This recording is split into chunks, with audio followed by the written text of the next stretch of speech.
Hello, everybody. I'm Mary Bubala. And I'm Vic Carter. The U.S. follows the decision made by several other countries by putting a ground stop on all Boeing 737 MAX 8 and 9 planes across the nation. President Trump announced the move today following an investigation by the FAA, which found Sunday's plane that crashed struggled to stay in the air. WJZ is live with team coverage tonight. We begin with Joy Burnett at BWI Thurgood Marshall Airport. She has more on the pressure that led to this change. Joy. Well, Vic, when this plane crashed on Sunday, many countries banned that type of plane from flying. But despite intense pressure, the U.S. refused to do so. But that all changed earlier today.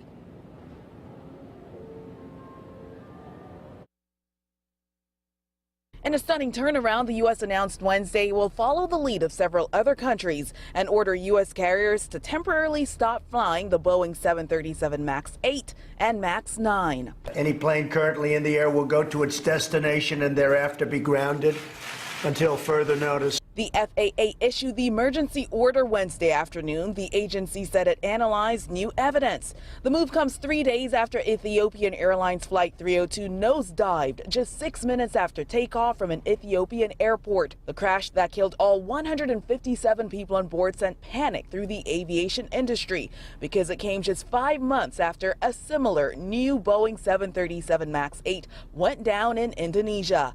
Before the president's announcement, lawmakers in Capitol Hill questioned the FAA's judgment to keep the planes in the air. I think they ought to each be inspected to determine whether or not there's something we should be wary of and concerned about. Southwest, American Airlines, and United all operate these planes. Those airlines are now reassuring tens of thousands of passengers who had flights booked and ready to go that accommodations will be made for them.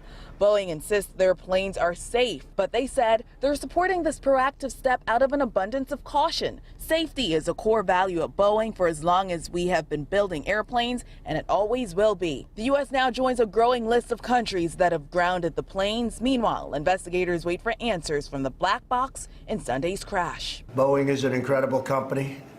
They are working very, very hard right now. And hopefully they'll very quickly come up with the answer. But until they do, the planes are grounded. United, American, and Southwest all fly those planes, but the one most impacted, Southwest. They have 34 of those planes. They also have a hub here at BWI. I know a lot of people tonight are wondering if their spring break plans are still intact. Live at BWI, Joy Burnett for WJZ. Joy, thank you. And we now turn to Kelsey Kushner, who spoke with many travelers affected by the grounding. Kelsey? That's right, Mary. Well, we are seeing some delays and cancellations here. It's still unclear as to what flights are directly impacted by that grounding. As for travelers, some of those spring break plans were canceled or delayed for some people. Some passengers we spoke with say the confusion is frustrating.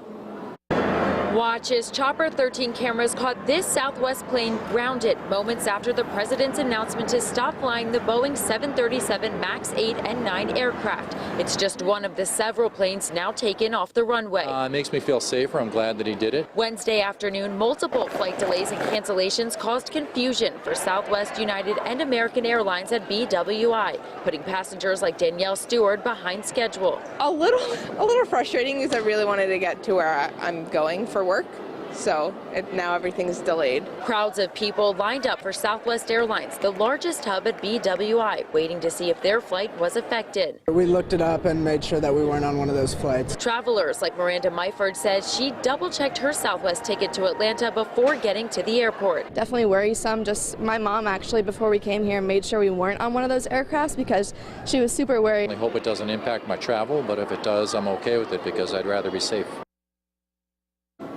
Now, both United and Southwest Airlines said today that they are going to be flexible and help those passengers rebook their flights. Reporting live tonight, Kelsey Kushner for WJC.